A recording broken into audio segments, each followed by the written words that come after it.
This is a bill sponsored by Councilwoman Lehman, which will allow the keeping of up to 2 domestic beehives as accessory to residential use in all RS, R0, R1, R2, R3, R4, RMU, and MS zones. Again, accessory to residential use in any of those zone districts. There are beehives on the roof of the Paris Opera House. There are beehives in London. And there are beehives in New York City. All of these cities are far more dense in population than Denver. Bees are major pollinators with benefits to food gardens, plants, and trees. The Mile High Million Trees campaign in Denver would benefit from having more bees within the city limits. I'm an urban community gardener. I have been all my life. I realize that insects are important to gardens, but bees are the most needed insects. They pollinate our foods and flowers, but they are dying because of a disease called colony collapse disorder. We should help them before they are gone. Bees not only produce honey, they also enhance the environment for 1.5 miles around wherever you set a hive. Our community gardens would provide a large amount of diverse forage for the bees, so it would improve pollination and therefore increase yields of all the tomatoes and squash and cucumbers and beans and everything else we get from flowering. Because we get hundreds of calls from people in the city limits of Denver every spring about swarms of bees. And, of course, we deal with a lot of beekeepers, and we refer those beekeepers in Metro Denver to these people that have swarms hanging on their tree limb or in the car lot or DIA. I've had calls out there slowing down airplanes. People are turning to growing their own vegetables, getting a little closer to the land.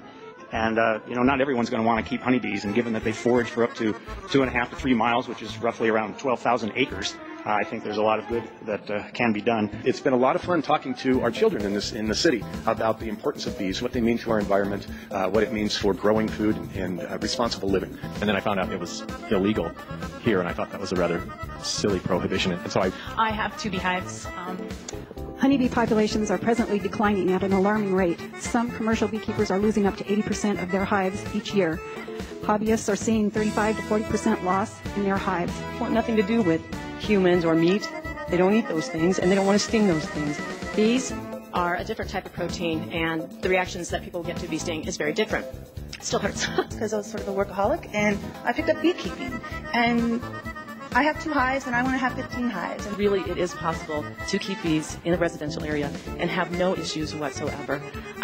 It is the most fascinating hobby that you can imagine.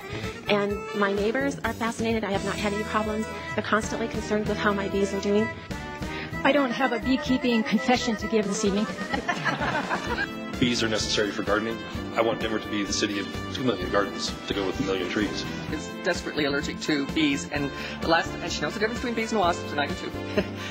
And she last was stunned because there was a bee. She sings in the choir, and a bee in the choir walk landed on her head, and she just went like that. But it must have felt quite threatened. It stunned her. Somebody can always claim that. Are we likely, or is it even possible for us to actually be found liable in a lawsuit? No. I would like to be treated with bee venom. How do I go about that? You can contact almost any beekeeper, and a number of us have had training in apitherapy or bee venom therapy. They call it BVT. And all beekeepers will supply any person, especially people with MS that use the treatment quite frequently, with a free supply of bees. And by the Hartford Park Improvement Association that on October 1 voted 26 to oppose the ordinance and 3 to support it. I never knew how many friends I had that kept bees until this came forward, and now I realize I have like 6 friends, and 5 of them live in Denver. I just don't believe you can just do this overnight. You know, if we're just saving one little bee at a time, that Charlie's laughing, I just said that to him, but seriously, this has been both fun and enlightening, and I just want to say how special I think all of you. I just think you're so special in the work that you're doing, and you don't have to hide anymore. But tonight, I really believe that each and every one of us learned something from each of these speakers tonight, and it was absolutely fascinating. Hopefully, from the looks of it in the crowd, be able to welcome the bee convention, almost like the Trekkie convention. This is the mini bee convention here, so. About how his neighbor didn't notify him when they were treating their hives, spraying them, and that he and a number of his neighbors got stung very badly. I was going to be bringing forward an ordinance to legalize backyard moonshine. Madam Secretary, roll call. Lehman. Aye. Linkart. Aye. Lopez. Aye. Madison. Aye. Montero. Aye. Nevitt. Aye. Boygan. Aye. Brown. Aye. Buck. No. Garcia. Aye. Johnson. Madam President. Aye. 10 ayes, 2 nays.